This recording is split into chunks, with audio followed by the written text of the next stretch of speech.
Marvel's Avengers releases on September 4th, 2020. Reception surrounding the game is generally positive, though I personally, have some doubts here and there. I'm in wait-and-see mode. It seems to be sort of a looter-shooter or looter-brawler RPG, and it is very much going for a live service model, so a lot of it will come down to how solid the core mechanics are and how the live service elements are handled. But, it's an Avengers game, and I certainly wish that it'll really end up living up to the hype. And among the things that you need to know about the model is that they're going to be releasing free content over time, with cosmetic microtransactions being how Avengers intends to monetize itself as they release free content. One of the characters that was recently announced to be coming to the game is Spider-Man. We know that Hawkeye is going to be a post-launch release, free content, and now Spider-Man has been announced as well, and that's kind of exciting. Everyone loves Spider-Man, and obviously Spider-Man joining the Avengers game is pretty cool. Except that the folks over at PlayStation have decided to work out a deal that makes Spider-Man exclusive to PlayStation. The following information was relayed by the official PlayStation Twitter page. This is a tweet that was posted on August 3rd, 2020 at 10 a.m., so earlier today. And the tweet reads, "Your friendly neighborhood Spider-Man comes to Marvel's Avengers exclusively on PlayStation. Crystal Dynamics offers early details on its own unique take on the post-launch hero." Here is the blog post in question. The headline reads, "A friendly neighborhood Spider-Man lends a helping hand to Earth's mightiest heroes in 2021. Now, scrolling down here, you'll find some information about some of the goals that Crystal Dynamics, the developer, has with their interpretation of the character, starting with how they want Spider-Man to feel in this game. So it reads right here, "To make sure this team-up goes smoothly, Vince Napoli, our lead combat designer, is hard at work making Spider-Man just as great on the sticks as he is on the page. This means making sure our hero moves and fights like he should, no matter which one of our war zones he finds himself in. When he's arcing through the air on his web line, we want you to feel graceful and light, and be able to utilize a variety of web configurations and gadgets to enhance your traversal. Spider-Man's impressive acrobatic abilities will complement the experience, allowing you to seamlessly transition from navigation to combat. When Spider-Man takes on evildoers, he'll do so fluidly with his signature flair, but also with the enhanced customization options we have created for Marvel's Avengers. Just like our other heroes, you'll get to use the unique skill trees Vince and his team have designed to specialize how your Spider-Man plays in our world. An impressive suite of iconic abilities and attacks will be at your disposal, and you get to decide which gadgets and skills you wish to upgrade. These enhancements will be necessary for him to take on the threats coming his way." Scrolling further down, you'll find some details about the kind of design they're going for with this Spider-Man. It reads right here that Steve Ditko set the standard with his Spider-Man design, and John Romita Sr. evolved it into an icon recognized the world over. Fans can expect to see Ditko and Romita's influence in our take on the hero, with nods to other talented artists that have defined the character's look over his long history.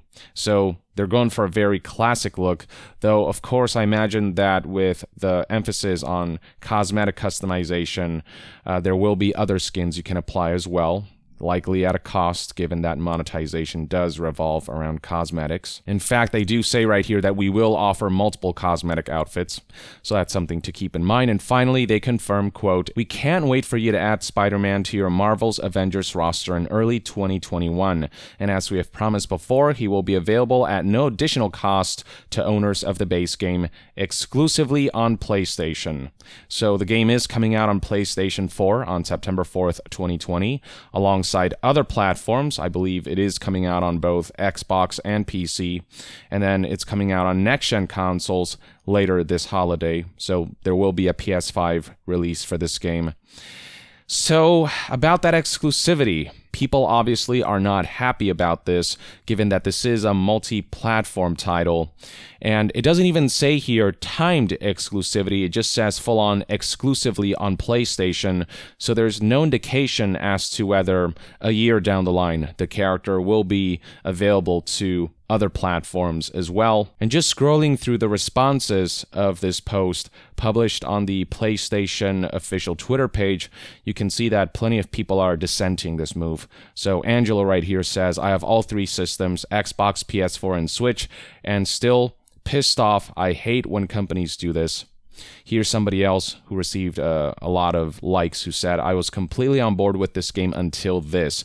I have to be honest, I'm sure the game will be fantastic, but even as a PS4 owner, this just feels dirty. This type of exclusivity isn't good for anyone and only hurts the consumers playing the game. Here's another one that reads, have all three consoles. This is not a great decision. Locking characters behind a $400 paywall is not pro-consumer at all. And then here we have one with over 1,000 upvotes that reads, good idea. Spider-Man PS4, Miles Morales costumes exclusive to PS4. Bad idea. This. Now, there are defenders of this saying that, well, Spider-Man does belong to Sony, which is not true. Sony does have the film rights to Spider-Man, but the character Spider-Man, when it comes to using him for mediums like comics and video games, Marvel still has ownership over that. I mean, Spider-Man was recently licensed for Marvel's Ultimate Alliance 3, which is a Switch game. He's there on the cover, and it'd be one thing if, you know, there were costumes inspired by the Spider-Man movies from Sony or Spider-Man PS4, skins that were exclusive to PS4, but to lock an entire character behind PlayStation exclusivity, that is something that I'm 100% not on board with. And this isn't just any character, this is freaking Spider-Man we're talking about. Who doesn't want to play as Spider-Man, be it PlayStation owners or Xbox and PC owners? We're talking about one of the most iconic heroes in the Avengers lore and in the Marvel universe. This is a looter shooter or looter brawler RPG experience where each character is basically a class. So imagine a looter shooter that locks an entire class behind exclusivity. Imagine if, say, Destiny had one of its three classes locked behind a specific platform. That would not sit well at all. And I understand why this isn't sitting well with a lot of people. It certainly doesn't sit well with me, especially given that Sony does not in fact own the rights to Spider-Man, not in its entirety at least. Again, they own the film rights. And you can tell right here that they are taking inspiration from the comics, not from the film. So there's no real restriction there. It's just more that PlayStation worked out a deal with Marvel and Square Enix to ensure exclusivity to try to draw more players to their platform. But what they've done is really draw a lot of negative PR and draw some backlash. In a move that is not unfamiliar with Sony, they did this with Destiny. They didn't lock classes with that series, but they did lock certain exclusive content behind PlayStation for a long period of time before other platforms got access to it. And with Spider-Man on Marvel's Avengers, I don't know if, we're going to have to wait some time before we get it on, PC and Xbox, or whether it is going to always be exclusively on PlayStation. That would be especially shitty. Now, while Sony doesn't own Spider-Man as a character, they do have influence with Spider-Man given their ownership of film rights. They have leverage when it comes to gaining exclusivity. It is possible legally to have Spider-Man be a non-exclusive character who will make an appearance in this game across all platforms, but PlayStation decided that they would secure this deal, and it's just not a good look. An entire character is simply far too much content that's being locked behind a platform exclusively. It's a large part of the gameplay experience that many players will not be able to interact with. Exclusivity is accepted if a company entirely funds a game and it's their IP that they created and invented. And so, franchises like Horizon and God of War and Uncharted, all of those being PlayStation exclusive, people can accept that. Same thing goes for Mario and Zelda in Nintendo platforms or Halo and Xbox.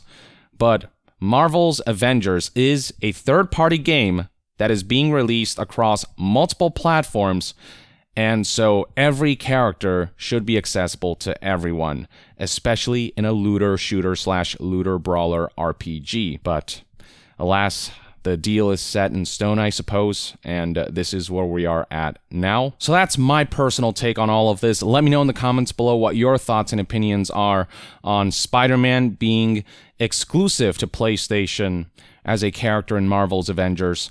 Drop a comment below, share your thoughts, and to be further updated on all things gaming news, reviews, and discussions, stay tuned right here on Young Yeah. I'll see you guys next time.